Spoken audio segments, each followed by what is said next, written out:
Okay, thank you. It sounds like we had a lot of good stories and energy to share.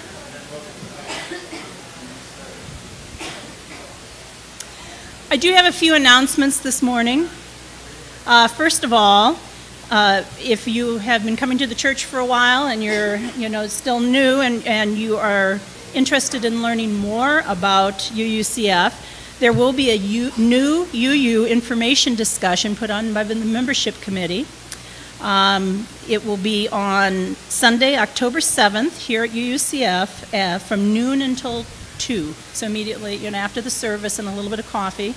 And then from noon to 2, more details are in the order of service.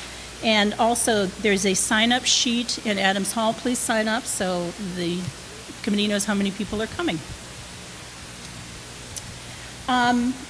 We've talked about this for a couple of weeks now, but there is going to be a Gleaners session on Saturday, September 29th, so a couple of weeks from now.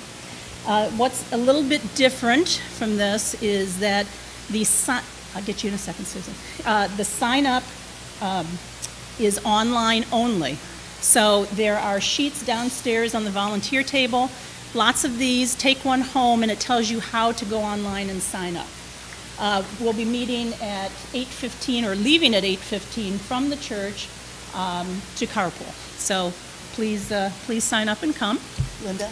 Yes. Would you tell everybody what Gleaners is? Oh, for those who don't know what Gleaners is, sorry, it is a gathering station for food donations. And when we go to Gleaners, we repack into boxes that can be distributed out to seniors or to other food pantries, other areas that need it. So it's something we've done several times here. It's very worthwhile. I can attest to that one. So please come. I just want to give an advance notice so that if you have a check and you want to make it out, you can start doing it now. Today's offering is going to be given to the UUA Disaster Relief Fund, who will be supporting the victims of Hurricane Florence and other areas where disaster assistance is needed. If you want to put in cash, that's great. If you have a checkbook and you want to write a check, please make it out to UUA and then put in the memo line Disaster Relief Fund. Okay? I'll say it again when we get to the offering. Everything that is put in the plates today is going to go to the Disaster Relief Fund. Okay? And Susan Leitner has an announcement also.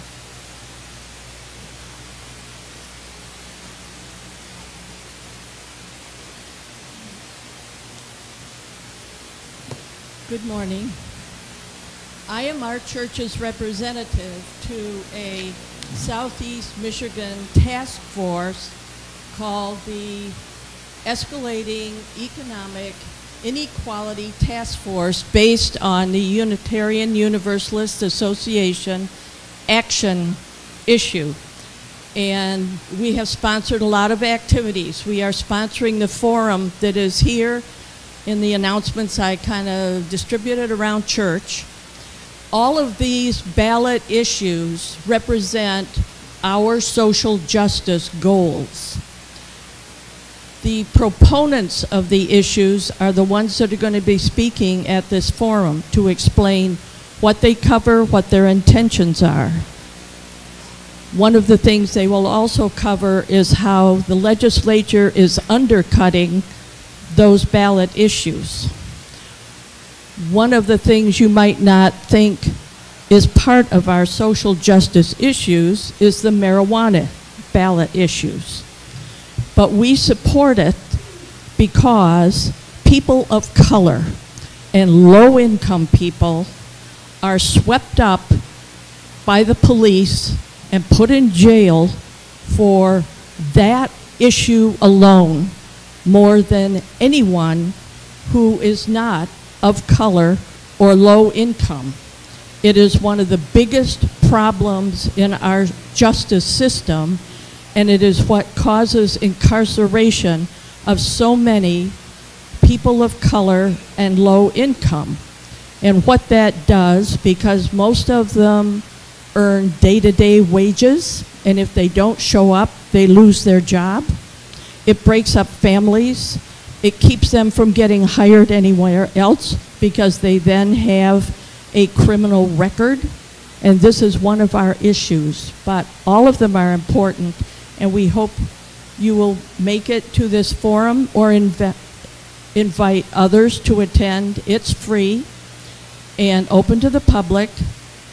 And unlike some gatherings in churches, we do not proselytize during a forum like this. Thank you. Thank you, Susan. And there are other announcements in your order of service. Please take some time afterwards to look through them and see what's coming up. Now, if you will please join me, on page 3 is our Litany of Gathering. May every creature abound in well-being and grace, peace. May every living being, weak or strong, the long and the small, the short and the medium size, the mean and the great. May every living being, seen or unseen, those dwelling far off, those living nearby, those already born, those waiting to be born. May all attain inward peace. Let no one deceive another. Let no one despise another in any situation.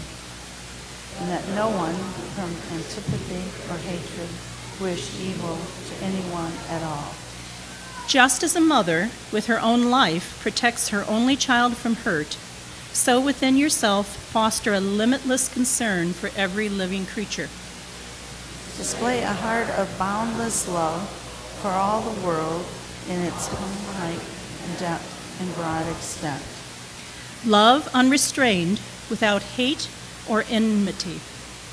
Then, as you stand or walk, sit or lie, still overcome the drowsiness. Devote your mind entirely to this. It is known as living the life divine. Oh, thank you. I'd like to call the children up front to sit on the sun, or the moon, or a star. Hi, come on up.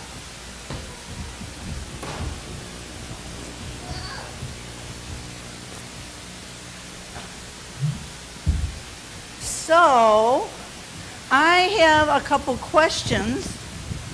Where's Reverend Leonetta, Dante? Where is Reverend Leonetta? There she is. Yes. Okay, face forward. Okay, so hi guys. Oh, look at your shirts. You have all the moon. They have moon phases, and then there's a big pizza in one of them. Kind of cool. So I'm going to ask you a couple questions today, and one of them is, you can just do by show of hands. How many people here live in an apartment? Raise your hand. How many live in an apartment? Okay. How many live in a great big fancy apartment for people over 60? Some people do. Why aren't you raising your hands? How many live in a house? How many want to live in a tent? So that leads us to wherever you live, you have somebody living kind of close to you. And it's not the persons that live in your house, but it's the people that live next door or in the next room over if you're in an apartment. So I'm going to go around and we're going to start with Elliot. And I want you to think of one person's name that you know in your neighborhood, okay? All of you think of it too. I'm not going to call on all of you, but I might call on Helen Head, so you just never know. So, okay, Elliot, do you know a person in your neighborhood? Do you know their name? Do you make her live in the house next door? Do you know anybody that lives in the house next door or across the street? Cool, how about you? Do you know anybody? Do you have a best friend? Yep. His best friend. Oh, cool. Which isn't even, and not even a kid. Okay, it doesn't matter if he's 105. Okay, sit down, Jude. Dante, how about you? Okay. Yours is Max? Max is your best friend? Okay, how about you? Just one. Yeah, but... Uh-oh, so the air conditioning is making a lot of noise. Do you have a friend that lives in your neighborhood? What's their name? No? How about you? No? How about you? No, you don't know their name. Do you know a best friend? Who's your best friend? Do you know your best friend's name? Maybe I'll be your best friend. Okay? You can say Leonetta is your best friend. Do you have a best friend?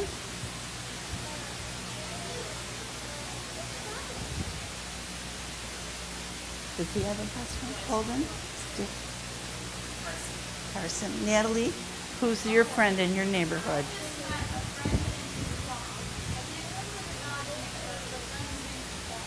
Oh, cool. And how about you, Barb? Judah. So Miss Natalie brought... Jonah? Okay. It's a J name. That's good. So I'm going to light this candle today to all of our best friends and our neighbors. But Miss Natalie gave us a really good idea about how to meet somebody in your neighborhood. Sometimes it's hard to walk up to somebody and say, "Oh, hi, my name is Leonetta. Who are you?" Who are you? Killian. But Killian, I just did that because you're here at church, and so it's easier to talk to you. But if you were out on the street and you had your dog with you or somebody else had a dog, what you do is you stay far away from the dog and you just say, "Hi, what's your dog's name?" And that sometimes starts a friendship. So who can tell me one more thing? If you have a neighbor that you really like, just say one thing that you might do for that neighbor. What, does anybody ever do anything nice for their neighbor? Yeah, Dante? What did you do for your neighbor? Actually, I remember. Okay.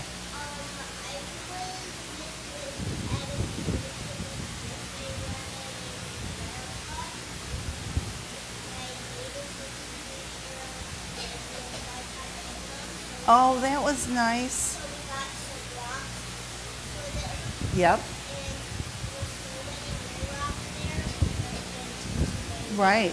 Sometimes our neighbors take care of our pets or our Venus flytraps, depending on what needs to be fed when we're away. Yes. So we're going to, we sang the Who Are the People in Your Neighborhood, but now we're going to sing the song. From you I receive, to you I give, together we share, by this we live. Okay, everybody just do a little hand movement.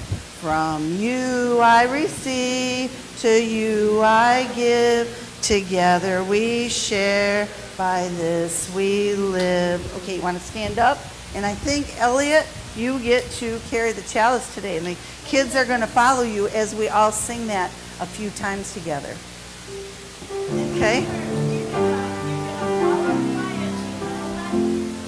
From you I receive, to you I give, together we share, by this we live. From you I receive, to you I give, together we share, and by this we live. You I receive, to you I give, together we share, and by this we live.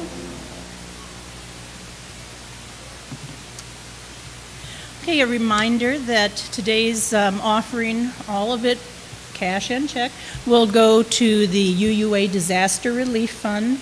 If you are making out a check, make it out to the UUA, and be sure to include on the memo line that it is for the Disaster Relief Fund. If you'll join me on page 4 and read the words of offering. The generous resources of our congregation include time and financial gifts. Your contributions support the work, actions, and programming. With humility and responsibility, they are received.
Would you please turn to hymn number 34 and stand as you are willing and able?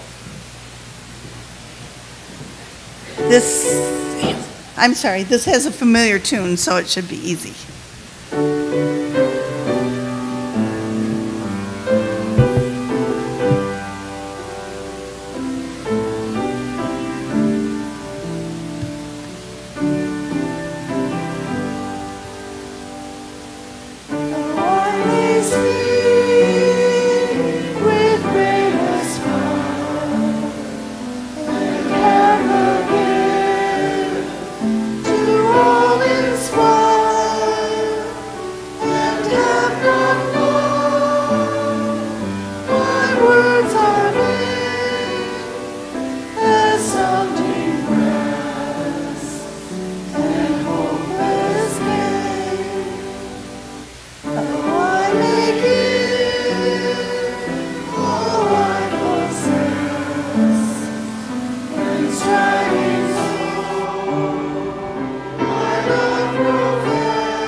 Would you please be seated?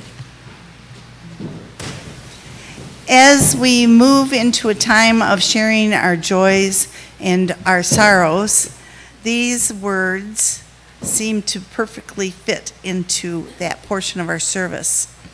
A perfect heart is one that has known both love and loss, joy and sorrow. The perfect heart is the one that has been shared.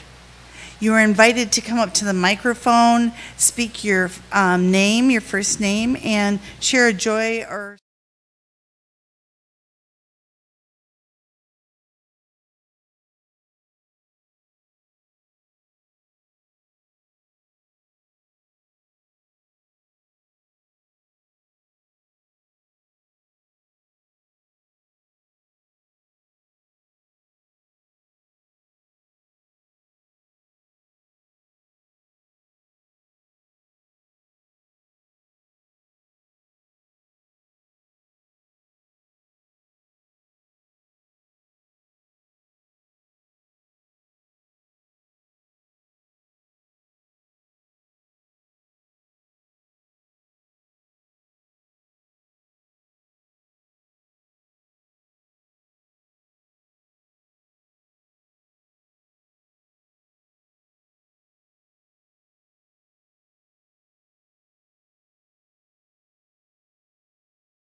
Or we're just going to sing verses 1 and 3, 134.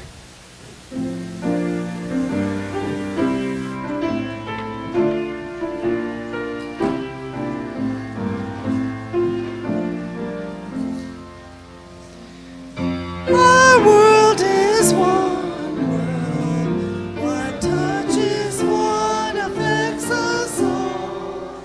The seas that wash us round about, the clouds that cover us, the rains that fall.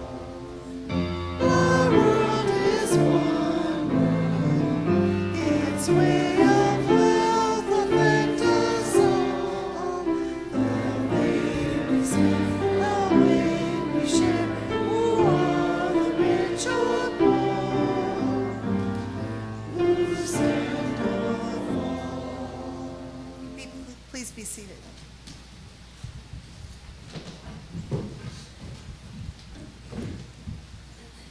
Wendell Berry wrote this poem. Within the circles of our lives, we dance the circle of the years and the circle of the seasons within the circle of the years. The cycles of the moon within the circles of the seasons, the circle of the reasons within the cycles of the moon. Again and again, we come and go, changed, changing, hands join, then unjoin, in love and fear, grief and joy. The circles turn, each giving into each, into all, and only the music keeps us here, each by all the others held, in the hold of hands and of eyes. We turn in pairs that join and join each to each again, and then we turn aside at the end alone, out of the sunlight gone, into darker circles of return.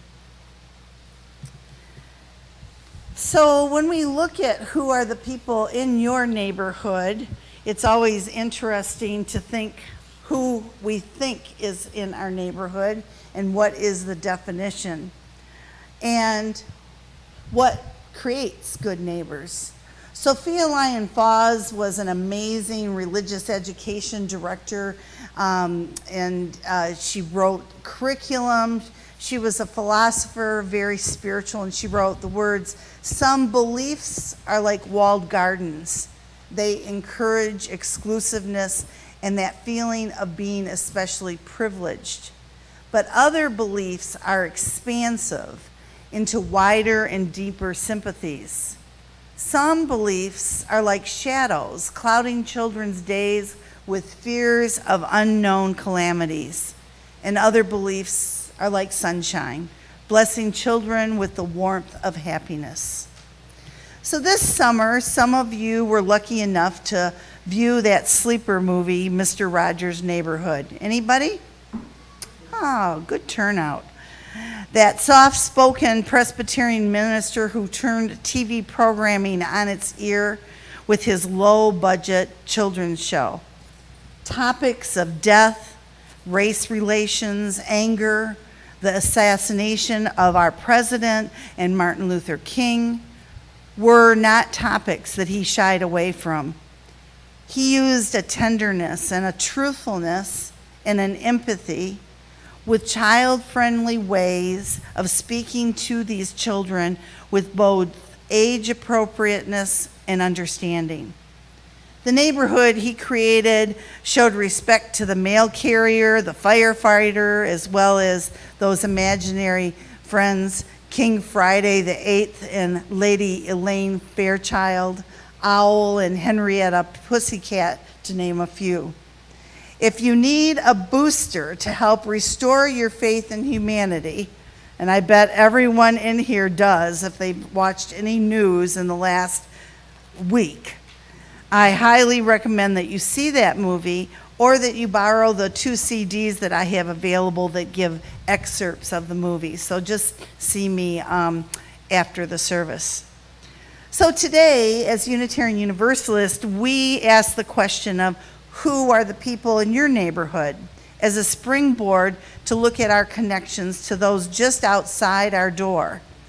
What does it mean to be hospitable in a time filled with small screens that offer and promise and show that we have hundreds of friends, but we move into rooms and houses with AC units that keep us cool in the summer and furnaces that keep us very warm in the winter?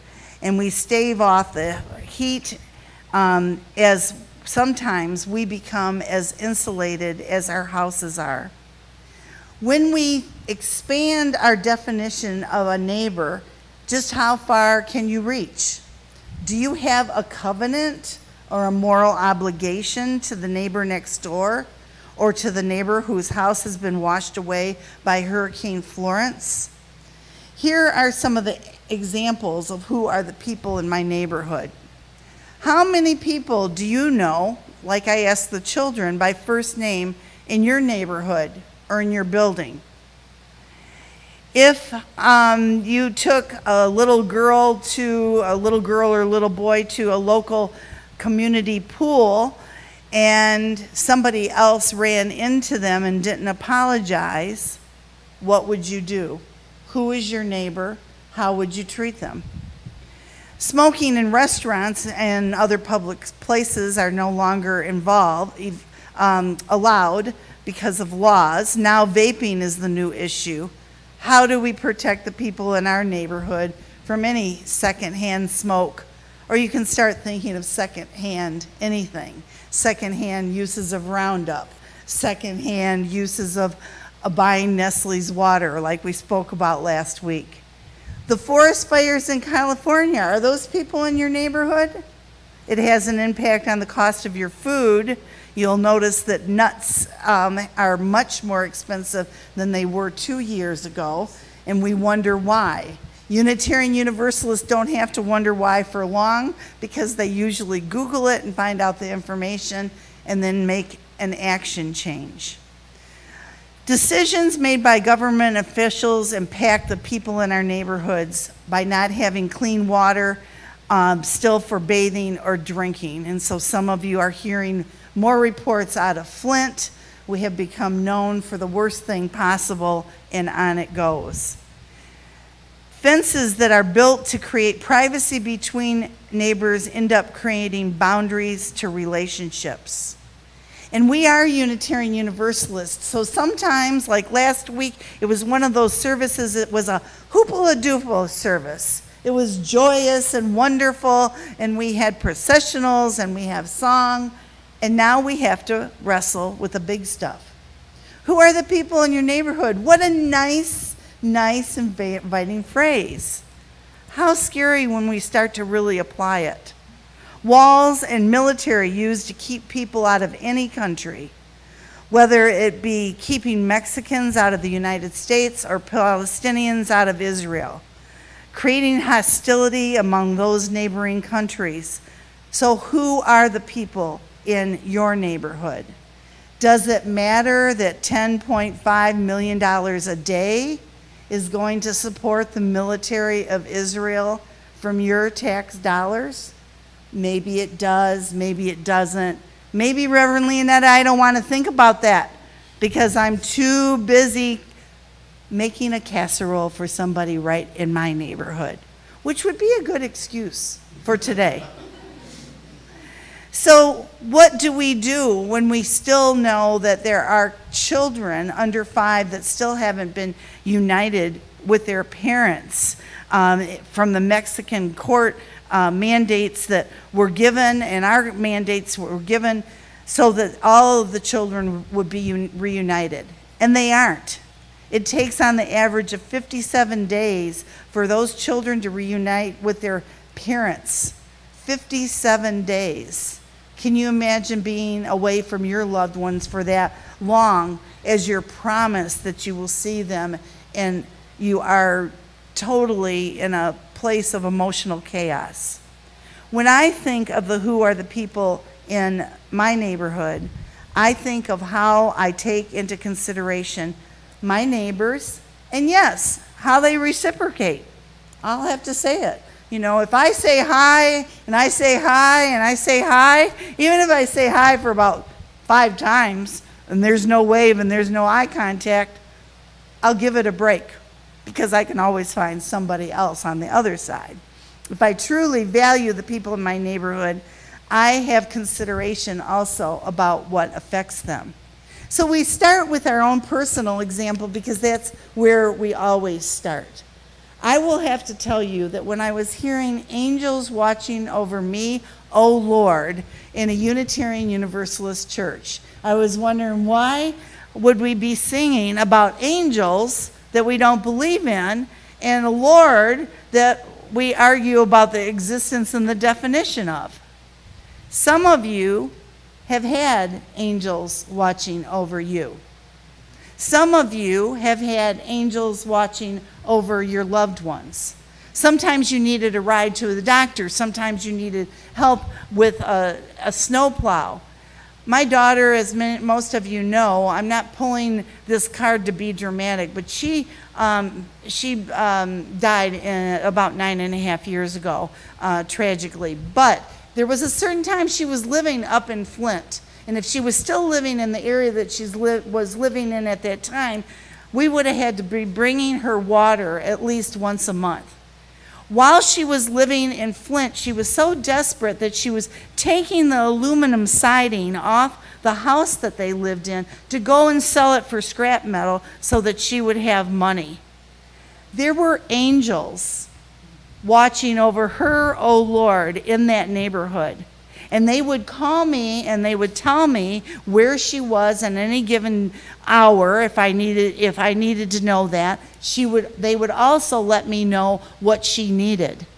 And these people did not know me. They barely knew her, but they had my number because she too was. The point is, the people in that neighborhood took care of people that even were strangers. We have a man that drives around in our neighborhood, even on a day like today, 84 degrees plus, and he will be covered head to toe with this much of his face showing in a jacket, etc. Who are the people in our neighborhood? We don't know why, but the little boy next door who's 10 years old told me why.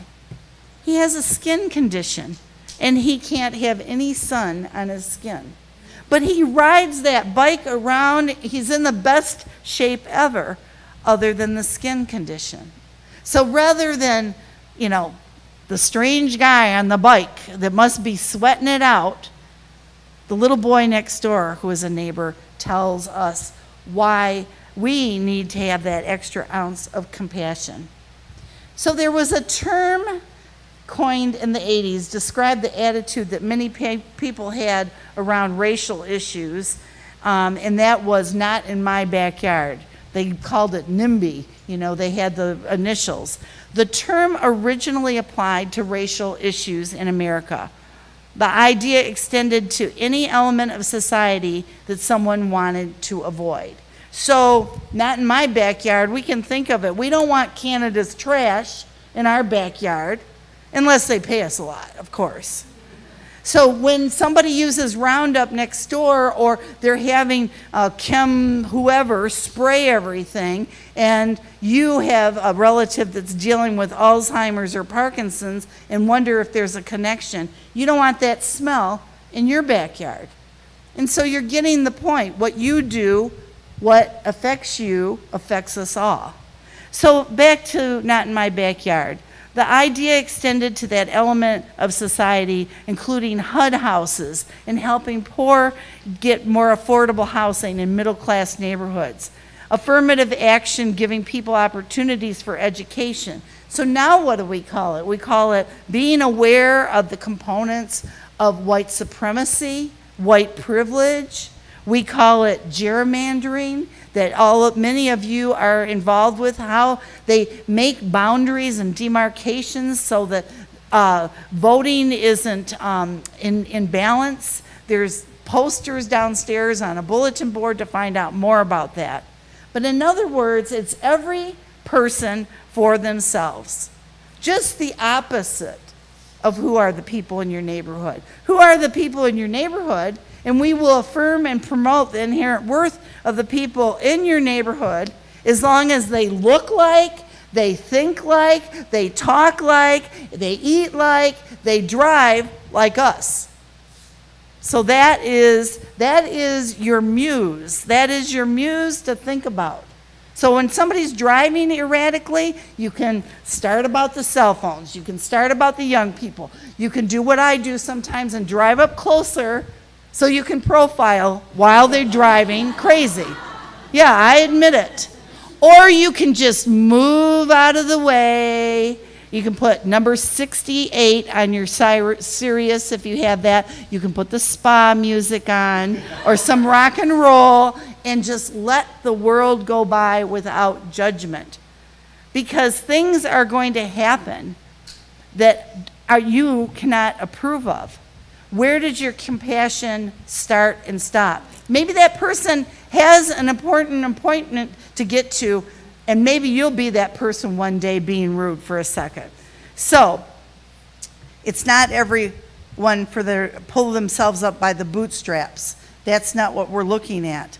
In a world waiting to be reborn and civility rediscovered, didn't you love the 80s? M. Scott Peck wrote this book, and he wrote about the concept of sin. Another word that Unitarian Universalists don't believe in, because we believe in universal salvation for everyone. There is no evil and there is no sin. But for some of us that are still struggling when we see certain things happening, what is sin in its core?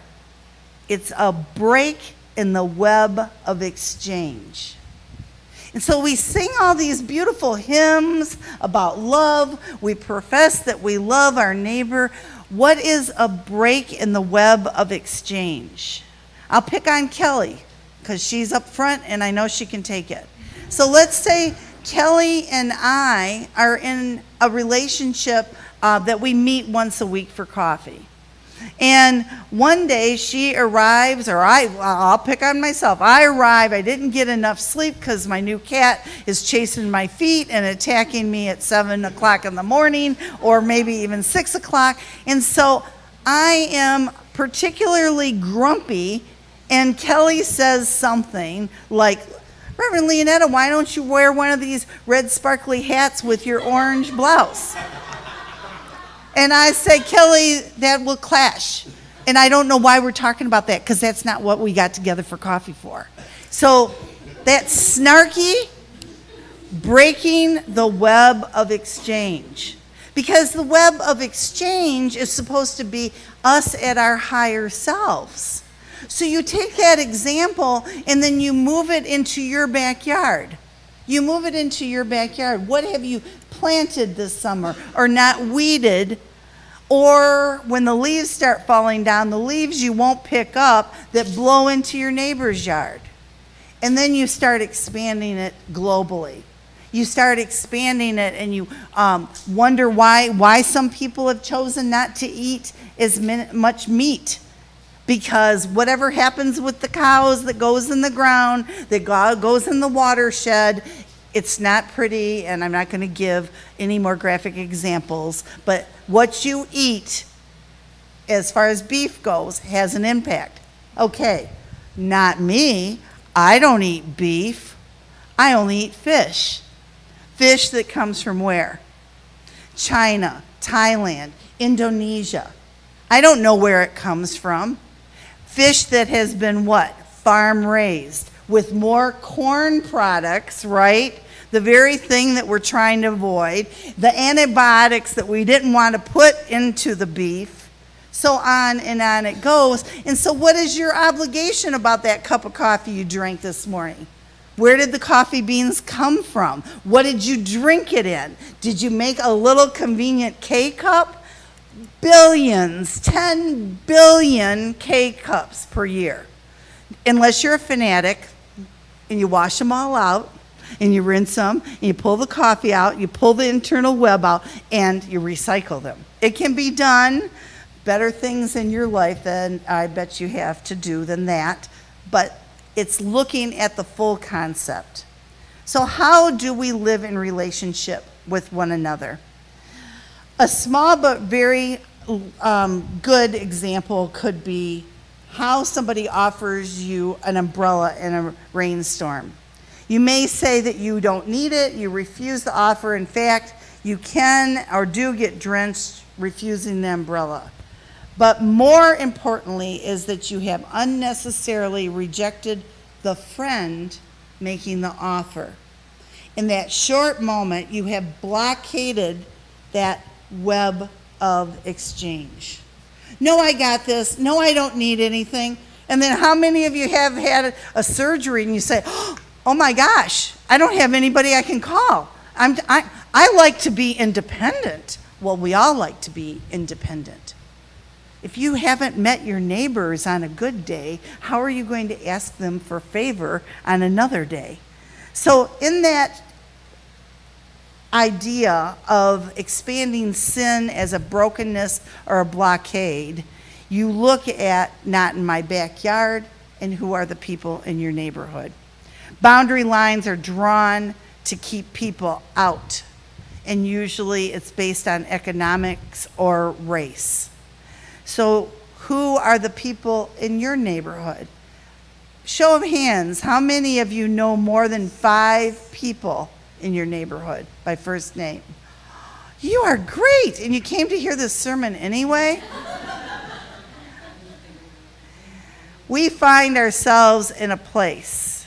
We find ourselves in a place where there's opportunities of gleaners, there's opportunities to fight gerrymandering. We find ourselves in a Unitarian Universalist congregation. We find ourselves in a place that we can make some changes. So when you hear of a request, and there's been some requests for casseroles lately, thank you for those of you that are able to make them. When you hear a request of the immediate neighbors in our neighborhood, those little munchkins that come up and sit on the blanket, Natalie Case is our religious education coordinator. She's tried to expand to one more class so that we can divide the children appropriately. She doesn't have enough teachers. How many decades have we been saying that? They don't even hurt you if you spend 40 minutes with them. Natalie will protect you. And she has a beautiful curriculum and activities. So these are the people in our neighborhood. You know the people in your neighborhood. Take consideration of them and continue to be informed and balanced as you look at the bigger issues of immigration, Palestine and Israel, what's happening in Florence, and how we can move with compassion rather than judgment and blaming everyone for Mother Nature creating a storm. Now we have to decide what to do in the aftermath. So, Mr. Rodgers, let's make the most of this beautiful day. I like you just the way you are, and won't you be my neighbor? Won't you be my neighbor? And I promise to have a covenant with you that if I know that you have a need as your minister, I won't necessarily meet that need, but I'll find somebody else that can help make that need a little less pressured for you.